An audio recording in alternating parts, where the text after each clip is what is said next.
Annie, Hi how are there. you? Hi, I'm great. How are you? I am doing great. Loving season 2 of Physical.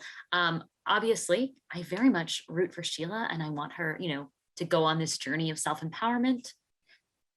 She's got more success at the start of season 2, but that doesn't necessarily make her feel better. Can you talk about where she is on her mental health or wellness journey, if you will? Sure. It's a great question. So yeah, at the beginning of season 2, we see her starting to accomplish some of her goals, right? She's starting to kind of um, have this video out there. She's starting to build this business as a fitness entrepreneur. But, she has, I think, not addressed some of the core issues underneath her illness, right? Mhm. So I think we see her no longer engaging in the specific kind of secretive behavior of her eating disorder.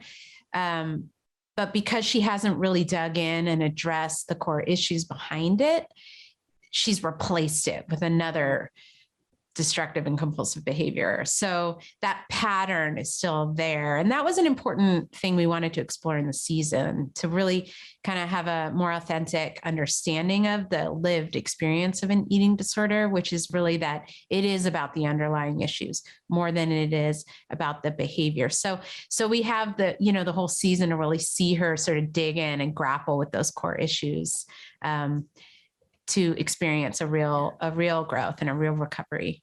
Absolutely. I love how much, not only do you delve into Sheila and her inner world, but we also get to see kind of parallel journeys with Bunny and Greta. So Sheila is, riding the wave of success. Bunny starts off experiencing the loss of all the things that Sheila has taken with Yeah. her. Can you talk about her journey this season and how she's going to dig herself out of that hole? Yeah. So, without too many spoilers, I will say that, in Sheila's journey to success, she has, she's made some enemies, and she's done some pretty daring and difficult things, and some damaging things as well, not just to herself, but to others. And so as we see her stars start to rise, we see some of those mistakes in the past come back to haunt her. And, Bunny really does start to rise up and make some noise about how she's been treated by Sheila and exploited by Sheila.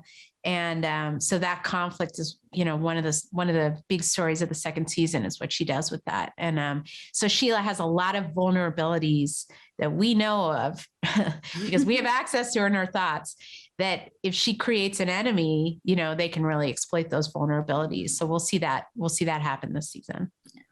I also love how much we're getting of her family, especially her mother and daughter. So it reminds me of like just diving into generational trauma, right? And how what is visited on us, then we are afraid of visiting on our children.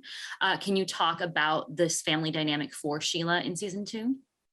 Yeah. So we get to kind of look, like you said, at these, the generational source of her, trauma and disorder. So this, family event that happens kind of brings her back home, and she's, as we often are, you're sort of, when you go back home as an adult, you're kind of visited by ghosts, not metaphoric ghosts of the past. And so we'll see her start to be confronted by some of the sources of her trauma, and her relationship to her mother helps her understand how she might be visiting some of this damage on her own daughter as well. So we'll see her start to kind of connect some of those dots, and we will as well. Absolutely. Well, I cannot wait for everyone to watch season 2. And also I have to say, I love Vinnie Green. So Me too. It was just an absolute pleasure to get someone like Murray Bartlett to bring that character to life. And he brings a lot of sparkle and joy to this season, and a lot of depth as well. So wonderful. Well, thank you so much. You have created something magnificent. So thank you for that. thank you And so much. I That hope we means a see you lot. for season 3.